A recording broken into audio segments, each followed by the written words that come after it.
Hello hi ಎಲ್ಲರಿಗೂ ನಮಸ್ಕಾರ. ನಾನು ನಿಮ್ಮ ಜಯದತ್ ಹೆಗಡೆ. ಇವತ್ತು ನಾನು ಒಂದು ಇಂಟ್ರೆಸ್ಟಿಂಗ್ ವಿಡಿಯೋದೊಂದಿಗೆ ನಿಮ್ಮ ಮುಂದೆ ಬಂದಿದ್ದೇನೆ. ಅದೇನಪ್ಪ ಅಂದ್ರೆ ಬೋರ್ವೆಲ್ಗೆ ಸಂಬಂಧಪಟ್ಟಂತಹ ಮಾಹಿತಿ ಇದಾಗಿರ್ತದೆ. ಭೂಮಿಯೊಳಗೆ ಮಣ್ಣಿನ ಒಳಗೆ ಅಡ್ಡ ಬೋರನ್ನ ಹೊಡೆಯುವುದರ ಕುರಿತಾಗಿ ಈ ವಿಡಿಯೋದಲ್ಲಿ ವಿವರವಾಗಿ ವಿವರಣೆಯನ್ನ ನೀಡಿದ್ದೇನೆ. ಅದಕ್ಕೂ ಮೊದಲು ನನ್ನ ಚಾನಲ್ ಅನ್ನ ಸಬ್ಸ್ಕ್ರೈಬ್ ಆಗದೇ ಇರುವವರು ದಯವಿಟ್ಟು ಸಬ್ಸ್ಕ್ರೈಬ್ ಮಾಡಿ, ಹಾಗೆ ಬೆಲ್ ಐಕಾನ್ ಅನ್ನು ಒತ್ತಿ. ಮುಂದಿನ ವಿಡಿಯೋ ತಮಗೆ ಸಿಗುತ್ತದೆ. ಹಾಗೂ ಲೈಕ್ ಮಾಡಿ ಮತ್ತು ಆದಷ್ಟು ಜನರಿಗೆ ನನ್ನ ಈ ವಿಡಿಯೋವನ್ನ ಶೇರ್ ಮಾಡಿ. ಅತ್ಯುತ್ತಮವಾದಂತ ಮಾಹಿತಿ ಇದಾಗಿರುತ್ತದೆ. ಈ ವಿಡಿಯೋದಲ್ಲಿ ತಮಗೆ ಉಪಯುಕ್ತವಾದಂತಹ ಮಾಹಿತಿ ಇದೆ ಎಂಬಂತ ಒಂದು ವಿಚಾರವನ್ನ ಮತ್ತೊಮ್ಮೆ ತಿಳಿಸ್ತಾ ಇದ್ದೇನೆ. ದಯವಿಟ್ಟು ಯಾರು ವಿಡಿಯೋವನ್ನು ಸ್ಕಿಪ್ ಮಾಡದೆ ನೋಡಿ, ಕೊನೆವರೆಗೂ ನೋಡಿ ಅಂತ ಹೇಳುವುದರ ಮುಖಾಂತರವಾಗಿ, ವೀಕ್ಷಕರೇ, ಇವತ್ತು ನಾನು ನಿಮಗೆ ತೋರಿಸುತ್ತಿರುವಂತಹ ಈ ವಿಡಿಯೋ ಒಂದು ಬಹಳ ಉಪಯುಕ್ತವಾದಂತಹ ಮಾಹಿತಿಯಾಗಿರುತ್ತದೆ. ಇದು ಈ ವಿಡಿಯೋದಲ್ಲಿ ಚಿತ್ರೀಕರಿಸಿದಂತ ಅಡ್ಡ ಬೋರನ್ನ ಭೂಮಿಗೆ ಕೊರೆಯುವಂತಹ ಒಂದು ಚಿತ್ರೀಕರಣವನ್ನು ಮಾಡಿ ತಮ್ಮ ಮುಂದೆ ಪ್ರಸ್ತುತಪಡಿಸಿದ್ದೇನೆ.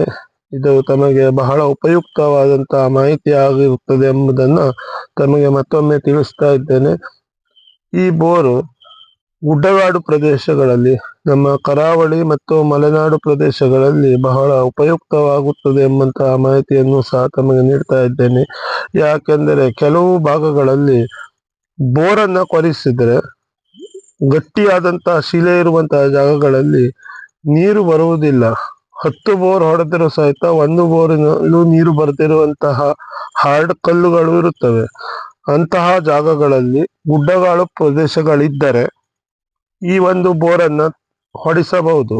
ಯಾಕೆಂದರೆ ಮಣ್ಣಿನಲ್ಲಿ ಹೊಡೆದರೆ ಸಾಮಾನ್ಯವಾಗಿ 100ಕ್ಕೆ 90ರಷ್ಟು ಪರ್ಸೆಂಟೇಜ್ನಲ್ಲಿ ನಮಗೆ ನೀರು ಸಿಕ್ಕೇ ಸಿಗುತ್ತದೆ.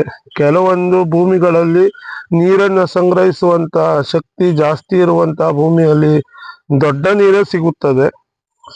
ಸಂಗ್ರಹದ ಕೆಪಾಸಿಟಿ ಕಮ್ಮಿ ಇರುವಂತಹ ಮಣ್ಣಿನಲ್ಲಿ ಹೊಡೆದರೆ ಸ್ವಲ್ಪ ಕಡಿಮೆ ಪ್ರಮಾಣದಲ್ಲಿ ಸಿಗಬಹುದು.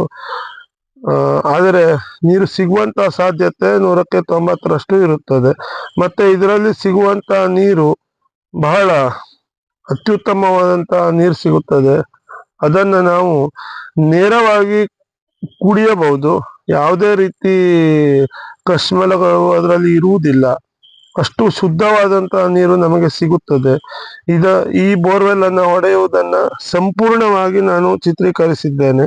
ಇದನ್ನ 2 ಇಂಚ್ ಬಿಟ್ಟಿನಲ್ಲಿ ಕೊರೆಯಲಾಗುತ್ತದೆ. 300 ಫೂಟ್ ವರೆಗೆ ಕೊರೆಯುತ್ತಾರೆ. ನಂತರ 1.5 ಇಂಚ್ PUC ಪೈಪ್ ಅನ್ನು ಕೇಸಿಂಗ್ ರೂಪದಲ್ಲಿ ಹಾಕಲಾಗುತ್ತದೆ. ಅದಕ್ಕೆ ಹೋಲ್ಗಳನ್ನ ಹೊಡೆಯುವುದರ ಮುಖಾಂತರವಾಗಿ ಸಿಕ್ಕ ನೀರು ಎಲ್ಲೂ ತಪ್ಪದಂತೆ ಪೈಪ್ನೊಳಗೆ ಬರಬೇಕು ಎಂಬಂತ ಒಂದು ಉದ್ದೇಶವನ್ನು ಇಟ್ಕೊಂಡು ಅದನ್ನು ಮಾಡ್ತಾರೆ. ನಂತರ ಯಾವುದೇ ರೀತಿ ಬ್ಲಾಕ್ ಆಗುವುದಿಲ್ಲ. ಪೈಪ್ನಲ್ಲಿ ಸರಾಗವಾಗಿ ನೀರು ಬರುತ್ತದೆ. ಅದನ್ನು ಸಹ ತಾವು ವಿಡಿಯೋದಲ್ಲಿ ನೋಡಬಹುದು. ಮತ್ತು ಕೆಲವೊಂದು ಭಾಗಗಳಲ್ಲಿ ಬೋರ್ವೆಲ್ ಅನ್ನು ಕೊರೆಸಲು ಪಂಚಾಯತದವರು ಅನುಮತಿಯನ್ನ ಕೊಡುವುದಿಲ್ಲ. ಕೆಲವು ಗುಡ್ಡಗಾಡು ಪ್ರದೇಶಗಳಲ್ಲಿ ಇರುವಂತಹ ಜನರಿಗೆ ಪಂಚಾಯತ್ದವರು ಅನುಮತಿಯನ್ನ ಕೊಡದೇ ಇರುವಂತಹ ಸಂದರ್ಭ ಇದ್ದರೆ ಇಂತಹ ಬೋರನ್ನು ಸಹ ಮಾಡಿಸಬಹುದು. ಇದನ್ನ ಅತಿಯಾದ ದೊಡ್ಡ ಗುಡ್ಡ ಇದ್ದ ಪ್ರದೇಶದಲ್ಲಿ ಗುಡ್ಡದ ಕೆಳಗಿಂದ ಸಹ ಹೊಡಿಬಹುದು, ಹಾಗೂ ಕೆರೆಯಿಂದನೂ ಬೇಕಾದ್ರೆ ಹೊಡೆಯಬಹುದು. ಕೆಲವೊಂದು ಜಾಗಗಳಲ್ಲಿ ಗುಡ್ಡ ಕಡಿಮೆ ಇರ್ತದೆ. ಅಂತ ಜಾಗದಲ್ಲಿ ಬಾವಿಗಳಿರ್ತದೆ. ಬಾವಿಯಿಂದ ಬೇಕಾದ್ರೂ ಇದನ್ನ ಹೊಡೆಯಬಹುದು. ಇದು ಬಹಳ ಉಪಯುಕ್ತವಾಗುತ್ತದೆ ಎಂಬಂತ ಭಾವನೆಯನ್ನ ಇಟ್ಟುಕೊಂಡು ಈ ವಿಡಿಯೋವನ್ನ ಮಾಡಿದ್ದೇನೆ. ಈ ಬೋರ್ವೆಲ್ ಅನ್ನು ಹೊಡೆಯುವುದರಿಂದ ಪ್ರಕೃತಿಗೆ ಯಾವುದೇ ರೀತಿ ಹಾನಿ ಸಹ ಆಗುವುದಿಲ್ಲ. ಯಾಕೆಂದರೆ ಅದಕ್ಕೆ ಸಮರ್ಪಕವಾದಂತಹ PUC ಪೈಪನ್ನು ಅದಕ್ಕೆ ಒಳಗೆ ಅಳವಡಿಸಲಾಗುತ್ತದೆ. ಮತ್ತು ಯಾವುದೇ ರೀತಿ ಭೂಕುಸಿತ, ಇದ್ಯಾವುದೇ ರೀತಿ ಅಹಿತಕರ ಘಟನೆಗಳಲ್ಲೂ ನಡೆಯಲು ಯಾವುದೇ ರೀತಿ ಚಾನ್ಸ್ ಇರುವುದಿಲ್ಲ.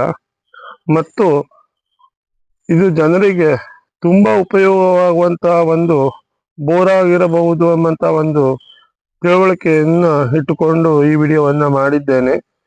ಇದನ್ನ ನೋಡಲಿಚ್ಛಿಸುವವರು ಈ ಬೋರನ್ನ ನಮ್ಮ ಮನೆಯಲ್ಲೇ ನಾನು ಹೊಡೆಸಿದ್ದೇನೆ. ಇದನ್ನು ನೋಡಲಿಚ್ಛಿಸುವವರು ನನ್ನನ್ನು ಸಂಪರ್ಕಿಸಬಹುದು. ನಮ್ಮ ಮನೆಗೆ ಬಂದರೆ ನಾನು ಇದನ್ನ ತೋರಿಸುವಂತ ಕೆಲಸವನ್ನ ಮಾಡ್ತೇನೆ. ಇದರ ಬಗ್ಗೆ ಸಂಪೂರ್ಣವಾದಂತ ನನಗೆ ಗೊತ್ತಿರುವ ಎಲ್ಲಾ ಮಾಹಿತಿಯನ್ನ ತಮಗೆ ನೀಡ್ತಾನೆ.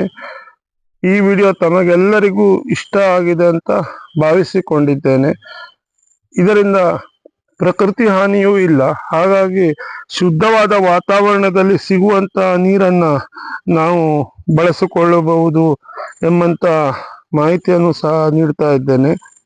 ನೋಡಲಿಚ್ಛಿಸುವವರು ನನ್ನನ್ನು ಸಂಪರ್ಕಿಸಿ, ಅಂದರೆ ನಮ್ಮ ಮನೆಯಲ್ಲಿ ನಾನು ಈ ಕೆಲಸವನ್ನು ಮಾಡೋದ್ರಿಂದ ಇದನ್ನು ತಮಗೆ ತೋರಿಸುವಂತ ಕೆಲಸವನ್ನ ಮಾಡುತ್ತೇನೆ. ತಮಗೆಲ್ಲರಿಗೂ ಈ ಒಂದು ಮಾಹಿತಿ ಇಷ್ಟ ಆಗಿದೆ ಅಂತ ಭಾವಿಸುತ್ತೇನೆ. ಮತ್ತು ಇಂಥದೇ ಇನ್ನೊಂದು ವಿಡಿಯೋದ ಮುಖಾಂತರ ತಮ್ಮ ಮುಂದೆ ಮತ್ತೊಮ್ಮೆ ಭೇಟಿ ಆಗ್ತೇನೆ. ಈ ವಿಡಿಯೋವನ್ನ ತಪ್ಪದೆ ಕೊನೆವರೆಗೂ ನೋಡಿ ಎಂಬಂತ ಮಾತನ್ನ ಹೇಳ್ತಾ ಎಲ್ಲರಿಗೂ ಮತ್ತೊಮ್ಮೆ ಧನ್ಯವಾದ.